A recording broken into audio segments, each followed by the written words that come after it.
এই ভিডিওতে আমরা আরও একটি নতুন প্রকারের ম্যাট্রিক্স শিখব, সেটি হচ্ছে বর্গ ম্যাট্রিক্স।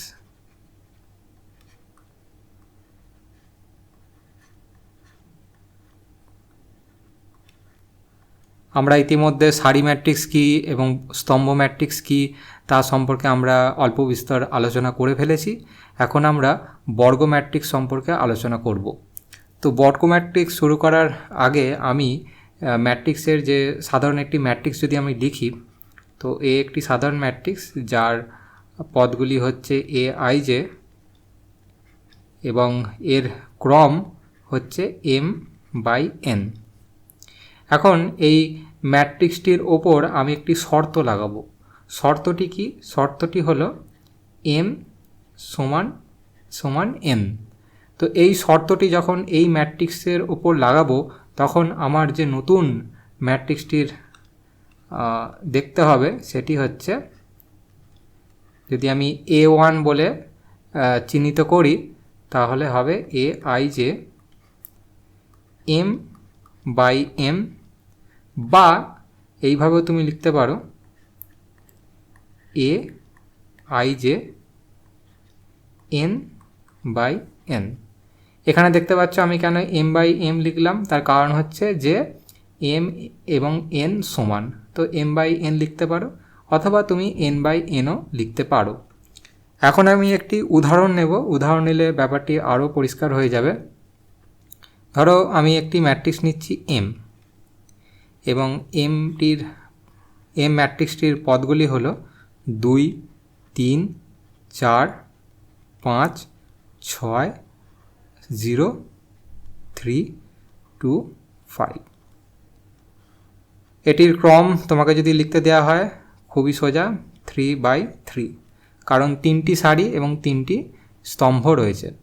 তো এই একটি ম্যাট্রিক্স তুমি দেখতে পাচ্ছ, তো যেখানে এম সমান এন সমান সমান 3। তো এম এবং এন এই ম্যাট্রিক্সটির ক্ষেত্রে সমান, অর্থাৎ এই ধরনের ম্যাট্রিক্সের উদাহরণ। তো এই কারণে এম ম্যাট্রিক্সটিকে বলা হয় একটি বর্গ ম্যাট্রিক্স যার ক্রম হচ্ছে 3, বা এইভাবেও তুমি বলতে পারো যে এটি একটি 3 ক্রমের বর্গ ম্যাট্রিক্স। এখন বর্গ ম্যাট্রিক্স একটি নতুন জিনিসের জন্ম দেয়, সেটি হচ্ছে কর্ণ। তো তুমি দেখো এই ম্যাট্রিক্সটির কর্ণ বরাবর, অর্থাৎ এইখান থেকে এই বরাবর তুমি নিচে আসতে পারবে। তো বর্গ ম্যাট্রিক্সের ক্ষেত্রেই এই কর্ণের জন্ম হয়। তো আমরা যত আগে এগোবো আমরা কর্ণ ম্যাট্রিক্স সম্পর্কেও শিখব, তো এই কারণে আমি কথাটি বললাম এখন। তো মনে রাখবে যে বর্গ ম্যাট্রিক্স মানেই সেখানে কর্ণ থাকবে, এবং কর্ণ বরাবর গেলে তুমি সংখ্যা পাবে। এই রাস্তা বরাবর 2, 6, 5 এই রাস্তা বরাবর তুমি যদি যাতায়াত করো। তো এই হলো একটি ম্যাট্রিক্স, বর্গ ম্যাট্রিক্স যার ক্রম হচ্ছে 3। অপরদিকে আমি আরও একটি উদাহরণ নিই। ধরো এম আরও একটি ম্যাট্রিক্স, অন্য একটি উদাহরণ, এবং এর সংখ্যাগুলি হলো বা পদগুলি হলো 4, 7। তো এই ম্যাট্রিক্সটি ক্রম হচ্ছে 2/2।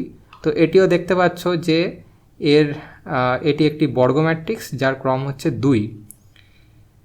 এই দুটি উদাহরণ থেকে বা এই সমীকরণ থেকে তুমি বুঝতেই পারছো যে বর্গ ম্যাট্রিক্স কাকে বলে।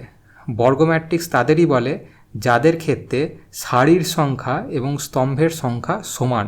এখানে যেমন 3টি সারি রয়েছে এবং 3টি স্তম্ভ রয়েছে, এখানেও তেমন 2টি সারি রয়েছে এবং 2টি স্তম্ভ রয়েছে। অথবা এটিও উদাহরণ হতে পারে, এম ধরো একটি সংখ্যা নিলাম 1, বা পদ নিলাম যার ক্রম হচ্ছে 1/1। তো এটিও